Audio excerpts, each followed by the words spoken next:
राम राम सा। हम एक सीरीज चला रहे थे जिसके अंतर्गत हम यूपीएससी मेंस जो एग्जाम होता है उसमें बुक लिस्ट को लेकर जो चर्चा कर रहे थे। तो पिछले वीडियो में हमने जो है हिस्ट्री का पार्ट जो पूरा का पूरा कवर कर लिया था। आज हम जिसके बारे में बात करेंगे है वो है आपके सोसाइटी का पार्ट, और सोसाइटी में क्या बुक लिस्ट हमें फॉलो करनी चाहिए, साथ साथ में इसका सिलेबस क्या है और इस सिलेबस का जो है किस जीएस के पेपर से जो इंटरलिंकेजेस हो रखे हैं उसके बारे में भी जो खुलकर बात करेंगे। तो यहाँ पर अगर आपको सिलेबस भी समझना है तो इस पूरे पूरे वीडियो में जो आपको चीज़ें जो है समझा दी जाएगी। लेकिन सबसे पहले हम बुक लिस्ट को समझ लेते हैं, क्योंकि कई सारे स्टूडेंट होते हैं जिन्हें सिर्फ और सिर्फ जो बुक लिस्ट देखनी होती है। लेकिन मैं फिर कहूँगा सिलेबस भी जरूर देखें। तो सोसाइटी का जो पार्ट है उसमें आपको सबसे पहले क्या चीज़ पढ़नी चाहिए अगर मेरे से कोई कहे तो वो है आपके एनसीईआरटी। और एनसीईआरटी में आपको क्या पढ़ना है, 12th क्लास की जो एनसीईआरटी है ना वो पढ़नी है। दो इसकी किताबें आती है और मेरे हिसाब से शानदार किताबें हैं। अगर आप किसी भी कोचिंग के नोट्स उठाते हैं तो मेरे हिसाब से वो गलत है। जैसे ये बुक है इसकी, ये आप कवर देख सकते हैं, और एक ये है। तो ये जो दोनों किताबें हैं वो 2006 से छप रही है। उस दौर की एनसीईआरटी को न्यू एनसीईआरटी कहते हैं। अभी के दौर में कुछ परिवर्तन हुए हैं तो इनको आप न्यू एनसीईआरटी कहेंगे या क्या कहेंगे वो मुझे नहीं पता, लेकिन मेरे लिए न्यू एनसीईआरटी ये है क्योंकि अभी की एनसीईआरटी जो है मैंने बिल्कुल भी पढ़ी नहीं है। तो आप कंपेयर करके देख सकते हैं कि कौन सी अच्छी है और कौन सी अच्छी नहीं है। तो सबसे पहले आपको क्या करना है, 12th क्लास की जो सोसाइटी की एनसीईआरटी है उसी को आधार बनाना है। मैं फिर कह रहा हूँ कोई भी कोचिंग के नोट्स जो हैं इन दो एनसीईआरटी की किताबों की बराबरी नहीं कर सकते। इतनी सुंदर भाषा में चीजें लिखी गई, इतनी सिंप्लीफाई वे में चीजों को बताया गया है कि आपको खुद को जो है पढ़कर आनंद आएगा। लेकिन सिर्फ एनसीईआरटी से काम नहीं चल सकता, क्योंकि थोड़ी सी चीजें आपको जो एडवांस की तरफ जो है बढ़ना पड़ेगा। एडवांस में आपको क्या करना पड़ेगा कि विजन आईएएस जो मेंस का वैल्यू एडिशन है वो आपको यूज करना पड़ेगा। बहुत ही शानदार इनका कंटेंट है। अगर आप एक बार अपने एनसीईआरटी पढ़ ली, उसको चीजें समझ ली बेसिक बेसिक, फिर आपको जाना है विजन आईएएस का जो मेंस का वैल्यू एडिशन है उस पर। वहां पर डिटेल में हर एक टॉपिक वाइज सारे के सारे जो है आपको नोट्स मिल जाएंगे। तो मार्केट में भी मिल सकते हैं, प्लस आपने कोई टेस्ट सीरीज वगैरह खरीद रखी है तो फ्री में जो है आपको जो ए पर जो है नोट्स वहां के उनके मिल जाते हैं। और सबसे बेस्ट है कि किसी इतनी महंगी चीजों को खरीदने के बजाय मार्केट में जाओ और वहां से अपडेटेड अभी जो मेंस हुआ है जैसे कि यूपीएससी का जो 2025 का हुआ है उनके नोट्स ले लो आप, ये ना विजन का मेंस का वैल्यू एडिशन वहां से वैल्यू एडिशन कर सकते हैं। लेकिन पहले एनसीईआरटी को पढ़ें। इसके साथ साथ में आपको क्या करना है, विजन आईएएस की जो मैगजीन होती है मंथली हो चाहे 365 हो, वो आपको जो इन दोनों में से कोई एक देखना। जैसे मैं मंथली पढ़ता हूं तो मंथली में एक अलग से सेक्शन आता है सोसाइटी के नाम से, तो वो तो आपको 100% जो है पूरा पूरा कवर करना है, उसमें ठीक से अंडरलाइन करनी है। प्रीलिम्स में क्या चीज पूछ सकते हैं, मेंस में क्या आ सकती है वो आपको अलग से देखना है। और जहां जहां पर प्रीलिम्स में चीज आए, प्रीलिम्स या मेंस में कोई चीज काम की हो उसको जो है आपकी कॉपी में नोट डाउन कर लेना है। जहां पर नोट्स बनाएंगे आप सोसाइटी के वहीं पर विजन आईएएस के जो मैगजीन उससे वैल्यू एडिशन कर लेना है। क्योंकि यूपीएससी में ऐसा होता है कि जो चीज करंट में बहुत ज्यादा होती है वहां से सीधा सवाल आता है, इसलिए बिल्कुल भी गलती ना करें।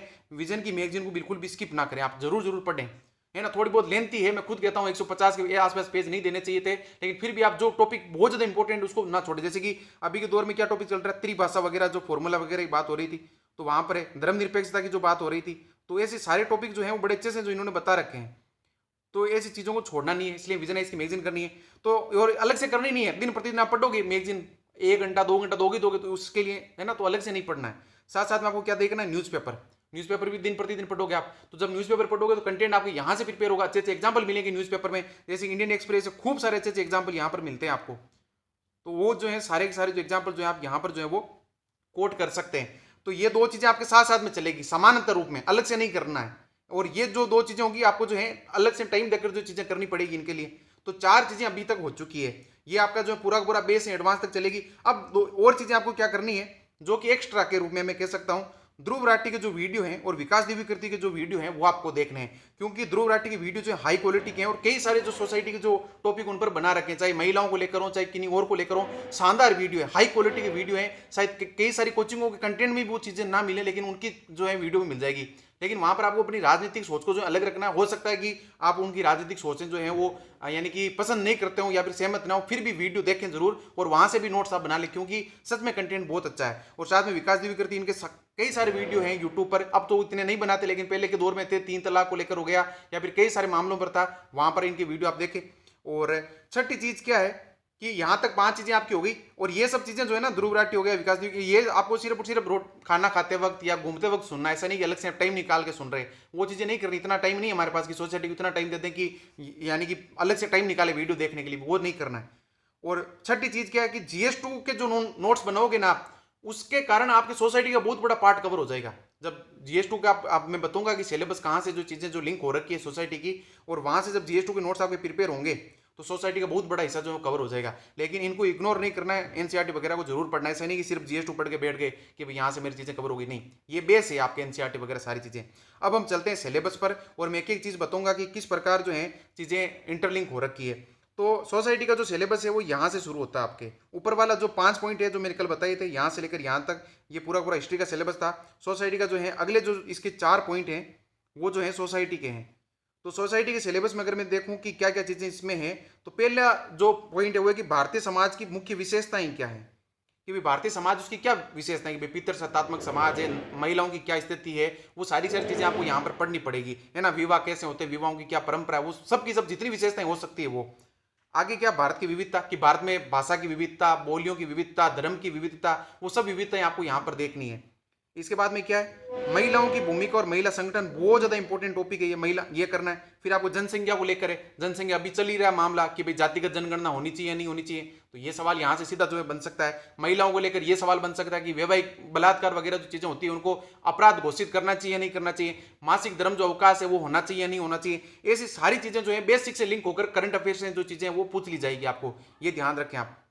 इसके बाद में क्या है, अगला टॉपिक है कि गरीबी और विकासात्मक विषय, कि गरीबी को लेकर डेटा खूब सारा पूछा जाएगा कि भाई भारत में इतनी गरीबी क्यों है, या फिर जो भी है वो आपसे सवाल पूछे जा सकते हैं। वर्ल्ड बैंक वगैरह हैं या फिर आईएमएफ है, वो रिपोर्ट जारी करते ही रहते हैं कि भारत में गरीबी लगातार घट रही है। ऐसे ही जो आपके एमपीआई है, मैं कहूँ मल्टी डायमेंशनल पॉवर्टी इंडेक्स है, वो कह रहा है कि भारत में जो है 2005 से लेकर अभी तक जो है 40 करोड़ लोग जो गरीबी से बाहर निकल चुके हैं। तो ऐसी चीजें जब करंट में चर्चा में रहती है तो यहाँ से सोसाइटी में पूछ ली जाती है, ये ध्यान रखें आप। अभी मैं और बताऊंगा कि पार्ट किससे लिंक होगा, है ना, थोड़ा वेट करें।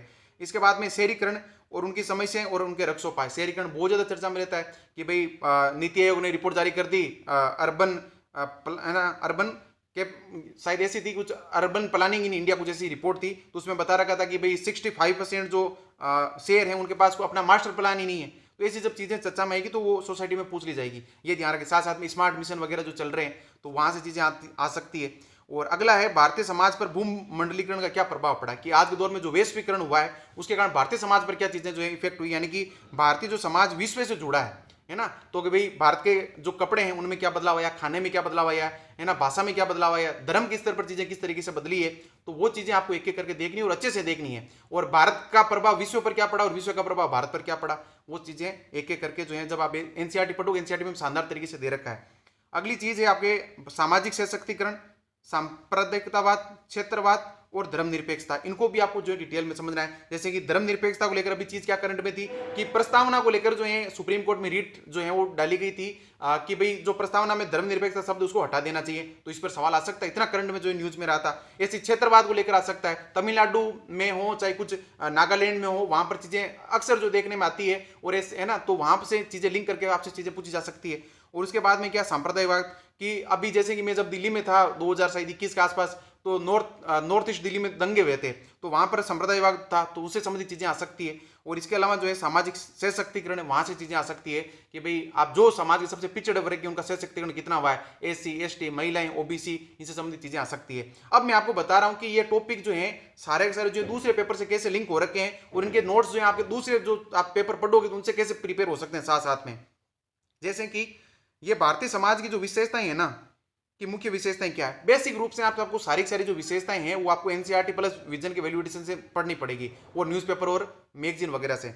लेकिन साथ साथ में ये जो भारतीय समाज का जो टॉपिक है ना वो जीएस2 से लिंक हो रखा है। उसमें भारतीय समाज के जितने भी तत्व है ना या फिर मुख्य जो चीजें हैं, यानी कि जितने भी वर्ग हैं उनके बारे में बात होगी। वहां पर एससी एसटी की बात होगी, ओबीसी की बात होगी, वहां पर जो है ईडब्ल्यूएस की बात होगी, महिलाओं की बात होगी, है ना, एलजीबीटी समुदाय तो वो बात होगी। तो वो भारतीय समाज का ही तो हिस्सा है, तो इसीलिए जीएस2 में जब आप चीजें पढ़ोगे तो जीएस2 से लिंक हो रखी है। इसके बाद में क्या है, इसके बाद में भारत की जो विविधता है ये भी अपने आप में जीएस2 से लिंक है, ये ध्यान रखें आप। पॉलिटी वगैरह पढ़ोगे कि भारत की किस तरह की विविधता और किस तरह की नहीं है। अगली चीज है महिलाओं की भूमिका और महिला संगठन, ये भी जीएस2 से लिंक हो रखा है। वहीं पर सोशल जस्टिस में दे रखा है महिलाओं को लेकर, क्योंकि महिलाओं जो है वल्नरेबल ग्रुप में आती है, तो वहां पर आप महिलाओं के बारे में पढ़ोगे, महिलाओं की संबंधित स्कीम क्या है, महिलाओं से संबंधित मुद्दे क्या है, तो ये चीज जीएस2 में भी कवर होगी आपके, ये ध्यान रखें। और जीएस1 में भी हो रही है। इसके साथ में अगला जो टॉपिक है गरीबी और विकासात्मक जो विषय है, तो गरीबी और भुखमरी संबंधित जो एक टॉपिक है वो जीएस2 में भी है। वहां से जब डेटा वगैरह पढ़ोगे तो वो यहाँ पर सोसाइटी में भी यूज हो जाएगा, ये ध्यान रखें। अगला है शहरीकरण, तो इसको इससे संबंधित आपको यहाँ पर चीजें स्पेसिफिक जो है करनी पड़ेगी, ये ध्यान रखें। और इसके बाद में भारतीय समाज पर जो है भूमंडलीकरण का प्रभाव, ये स्पेसिफिक ज्यादा यहाँ पर है सोसाइटी में। बाकी ऐसे तो पॉलिटिक वगैरह में भी कह सकते हैं कि दूसरों से लिंक हो सकती है, लेकिन स्पेसिफिक ज्यादा यहीं पर है, ये ध्यान रखना चाहिए। सोसाइटी का पार्ट का ज्यादा स्पेसिफिक पार्ट है। इसके बाद में क्या, सामाजिक सशक्तिकरण, तो ये GS2 से लिंक हो रखा है। कैसे हो रखा है सामाजिक सशक्तिकरण में, SC ST महिलाओं, LGBT इनका सशक्तिकरण कैसे कर सकते हैं, तो ये आप सोशल जस्टिस में पढ़ोगे, ये ध्यान रखें। लेकिन वहां पर करंट डोमिनेटेड चीजें बहुत ज्यादा होगी, सोसाइटी में आपको थोड़ा सा बेसिक जो होता है स्टैटिक पार्ट का वो बहुत ज्यादा कवर करना पड़ेगा, ये ध्यान रखें। इसके बाद में क्या, सांप्रदायिकवाद, ये भी जो है GS1 जो आप हिस्ट्री पढ़ते हैं आप, ठीक है ना, वहां से चीजें जो है लिंक हो रखी होगी, क्योंकि सांप्रदायिकता आज की तो है नहीं, पहले के दौर में भी थी। स्पेक्ट्रम में भी जो है अलग से जो है 2-3 पेज में जो है सांप्रदायिकवाद क्या था उसके बारे में बात हो रखी है, कि आजादी के दौर में जो है मुस्लिम लीग वगैरह जब स्थापित हुई थी तो उसके दौर में जो है सांप्रदायिकवाद किस तरीके से जो बढ़ी थी, वहां बात होती है। पहले के दौर में भी जो है वो सांप्रदायिक थी, कहते हैं कि बौद्ध और जो आपके ब्राह्मण धर्म है उनमें संघर्ष होता था, तो वहां से चीजें लिंक होगी और आपका अच्छा बेस बन जाएगा उस दौर में।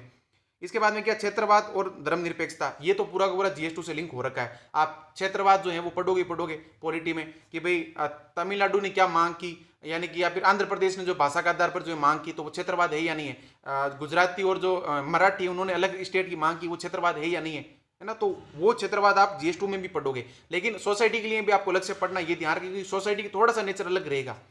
फिर है धर्मनिरपेक्षता, आप पढ़ोगे प्रस्तावना पढ़ोगे, सबसे पहले यही शब्द आएगा धर्मनिरपेक्षता। मूल अधिकार पढ़ोगे, धर्मनिरपेक्षता आएगा, ये ध्यान रखें आप। और है ना, बाद में खूब सारे आर्टिकल, जैसे आर्टिकल जो है आपका 350B है, उसमें भी आ रखा है कि भाई जो अल्पसंख्यकों के बच्चे हैं वहां पर ये चीज होनी चाहिए और मातृभाषा में पढ़े जाए, तो वहां पर वो धर्मनिरपेक्षता लिंक हो जाएगी। लेकिन धर्मनिरपेक्षता का जो बेस है आपको साथ साथ में क्या, सोसाइटी में कवर करना है, तो सोसाइटी के पार्ट से आपका बेस तैयार होगा कि क्या धर्मनिरपेक्षता है। बाकी जो आपके यानी GS2 वगैरह होंगे, GS1 के अलग पार्ट होंगे, उससे आपको लिंक करके जो है हाई वैल्यू एडिशन जो है वो क्रिएट कर देना है। तो यहाँ पर जो ये सोसाइटी का पूरा पार्ट कवर होता है, और अच्छे से कवर करना, मैं कह रहा हूँ सोसाइटी आज के दौर में बहुत ज्यादा टफ आ रही है, आसान नहीं है बिल्कुल भी। ऐसा नहीं कि RS के जैसे एग्जाम में जो सोसाइटी पूछ ली जाए वैसी वैसी बिल्कुल भी नहीं है, टफ हो रही है लगातार। अगर आप चीजों को ढंग से सुन नहीं रहे, ढंग से नहीं कर रहे, तो नंबर नहीं आएंगे। लेकिन आपने समाज को अगर ठीक से समझा है, ठीक से जिया है, तो बिल्कुल भी दिक्कत नहीं आएगी, ये ध्यान रखना। और खास तौर से जो गांवों में बच्चे रहे हैं, उन्हें पता है कि समाज किस तरह का और किस तरह का नहीं है, वल्नरेबल ग्रुप कौन है कौन नहीं है। लेकिन गाँव के बच्चों की सबसे बड़ी प्रॉब्लम ये होती है कि चीजों को थोड़ा सा खुलकर देख नहीं पाते हैं। उन्हें ये पता है ना, आसपास तो उनके खूब सारे कमजोर वर्ग होते हैं, लेकिन उनको पहचान नहीं पाते हैं, उन्हें वो सामान्य से ग्रुप जो है वो लगते हैं। इसीलिए जब आप इन किताबों को पढ़ोगे और वैल्यू एडिशन वगैरह करोगे, अखबार पढ़ोगे, तो आपको चीजें डीप में समझ में आनी पड़ेगी, और आप खुद जो है संवेदनशील जो है उन जो समुदाय हैं उनके प्रति जो लगातार बनते जाओगे। तो आज के लिए जो है मेरी तरफ से राम राम सा। अगले वीडियो में जो है किसी और पार्ट के लिए बात करेंगे, और तो क्या, ज्योग्राफी के बारे में ही बात करेंगे।